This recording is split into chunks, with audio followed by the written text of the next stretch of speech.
I am at Garland Nursery down in Corvallis with Brenda. And Brenda, it is a great day to talk about veggies because it is the time to get our veggies in. Yes, it sure is. It's starting to warm up. It's sunny. The soil's warming up. It's a perfect time. And that is important to have warm soil. Yes, it is. Especially for these kind of vegetables. These are kind of the warm season ones. So Yes. we're going to talk about peppers first because I think everybody talks about tomatoes, and we'll talk about those later, but peppers are a little bit tricky too. Yes, they are.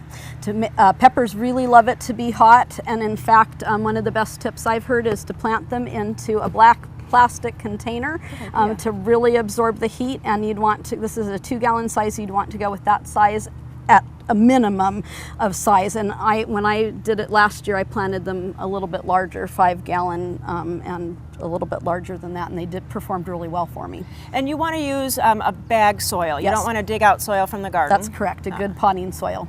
And I see that you have different peppers here because there's really a pepper for everything. Yes, there is. Every dish or every kind of taste. Yes, so what there did you is. pick? So I picked a bell pepper, the Calendar bell pepper, because that's great for making stuffed peppers with the hamburger in the middle. Yum, my husband loves those. And it's also really good just for slicing too if you want to do that with it. For salads? Sure. And then there's little baby bell peppers. So those are miniature, and they're great if you're doing a crudité plate or some type of Entertaining. appetizer plate, because they give lots of nice color and they're a good size for that, but they're also yummy just to snack on. Those are Definitely. the snacker ones that you find in the plastic containers. And then there's hot peppers too. And I like the jalapeno, first off, for salsas. It's a good producer, and it produces for a really long time, and it's perfect for salsa unless you want it to be really hot, in which case you could do a ghost pepper. Ooh, and those are hot. Yeah, and you probably, one thing I've learned is don't seed them and then touch your face, Yeah, yes. eyes, or anything else, or you'll burn them. So Yeah, be careful. And then I like the Anaheim pepper and the Poblano pepper, both of which are really great for chile rellenos. The Poblano is a little bit spicier, so that's the one I prefer. It's a nice deep green and a nice size. Pretty. The Anaheims can get a lot longer, and they're milder. My mom really prefers those because they're not quite as spicy. And then we need to talk about watering because peppers are, again, they're kind of like tomatoes. So at some point you have to reduce the watering on them. So you want to be really consistent in your watering so that you're not like watering and then letting them go bone dry and then flooding them again. So be consistent with your watering so that they dry out somewhat, but they don't go totally bone dry. And then as soon as they really start producing, then you're going to cut back a little bit on it. And then I see this package, and these are the season starters, Yes. or we also call them walls of water. Yes. And they're great for early in the season, but with peppers you could do something different. Sure, you could leave that around your pepper the whole season. Wow. And traditionally we think of them for tomatoes, but like you said, they're excellent for peppers as well. Oh, great. And you just fill up all the little cells with water, and at night it kind of keeps them warmer Yes. from being the sun radiating on that water all day. It pulls in that lovely solar energy and then sends it back out when it's cold. It's a great idea. And then we have to talk about tomatoes because Yes. everyone loves tomatoes. Yes, and absolutely. so really some good ideas about tomatoes too. Okay, so where to start with tomatoes? So you're going to need a good sized container if you're doing them in a container, or a lot of room in your raised bed. I don't know about you, but there's a couple different types of tomatoes. There's indeterminate and determinate. And the determinate tomatoes are the kind that they grow, they set their fruit, they ripen, they're done. So they tend to be a lot smaller, and they really work well in containers. But your indeterminates, which just keep growing, keep producing forever until the frost kills them, they get big. Those are the ones you see advertised as tomato trees that get 8 feet tall, and I've had them get that tall in my garden. So you want to give them some space, and you want to give them some support as well. So tomato cages are really great. There's the small round kind, which would be great for determinants. Your indeterminants, especially your cherry tomatoes, are going to be better in a larger thing. And for some of the tomatoes, even this one isn't big enough. And then you can also train them if you wanted to, like on a trellis. Sure. I have a gal like that a works vine, here that she does them like that. So I've not ever done that though.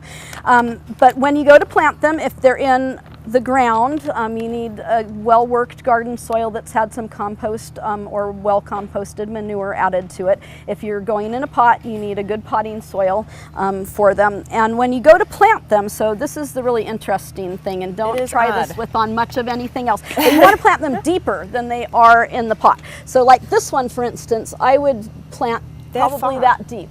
That's deep. And with these little guys, I'd probably plant them so that there's just, you know, a couple inches sticking out of there. And that helps them to root out farther along the stem. It makes a sturdier, healthier plant.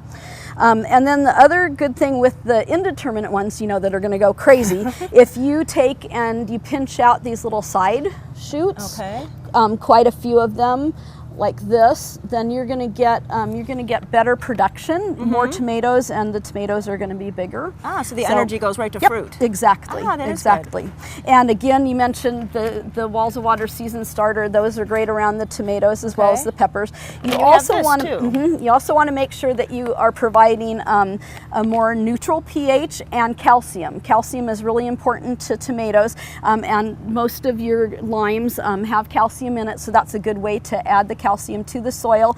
You can do it in the fall, you can do it before you plant, you can do it after you plant as well, but a lot of times the lime isn't as readily available, the calcium isn't as readily available.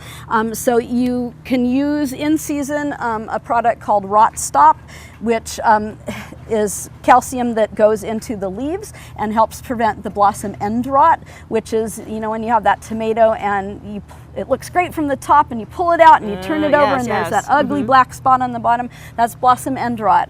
And the calcium really helps with that, and the consistent watering that we talked about with the peppers also is really helpful. And Tomato Tone from Espoma is a great product, and it actually has added calcium as well, so that's kind of a double whammy if you do the lime and the Tomato Tone. Really great for the tomatoes. And you really can't overdo it. No. And so we need to water these to a certain point and then we stop. But there's other vegetables that sometimes you don't have to do that to. You need to consistently water them all the way through the season. And that would be like your melons and cucumbers and things. They're using a lot of water, so you're definitely going to want to keep them well watered through most of the season. And speaking of the melons and cucumbers, so let's talk about melons first. So everybody loves a good cantaloupe or a good watermelon. Well, I don't like watermelon, but that's another story. But a good melon, and you know what? We think that we're going to plant a melon plant and we're going to end up with those gigantic, humongo watermelons that you get from Hermiston. Well, there's a reason why they grow them in Hermiston and not here, because they get a lot more heat, and some areas get a lot longer season growth. So don't expect to plant a cantaloupe and buy what you're buying in the store. They're going to be smaller. They're going to be, you know, this size. Watermelons maybe that size, but they're not going to be gigantic. So just keep in mind. Oh, absolutely. They are super sweet and yummy. But you were talking about a trick to help the soil stay warm. Yes, you can also put down black plastic, and then you would cut a kind of a square out of it, fold the little plastic back, and that really, like the Walls of Water, the black absorbs the heat, and so that keeps the roots really nice and warm, and it's a big help. Well, really, there are so many little tips that you need to know about planting a garden, a vegetable garden. And, you know, and it's every year. You make your notes. Sometimes you have success, sometimes you don't. But, you know, you just go on and try something else, something new the next year. If you have any other questions, come on down to Garland's and ask their staff, or go to gardentime.tv. We'll click you over their website, and you can email them too. Cool. Really, so many good tips. Thanks so much. You're welcome, Judy. Thank you.